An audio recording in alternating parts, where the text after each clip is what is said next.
তোমরা কে কে এইভাবে নিম পাতা ভাজা করে রেখে দাও যাতে পরে ব্যবহার করা যেতে পারে?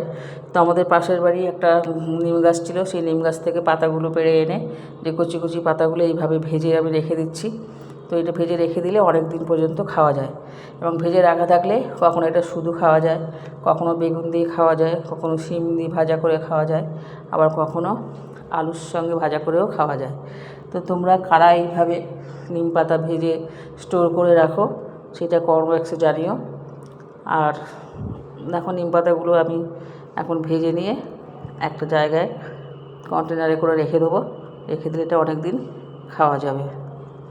তো ভিডিওটা তোমরা দেখতে থাকো এবং লাইক, শেয়ার, কমেন্ট এবং সাবস্ক্রাইব করে দিও।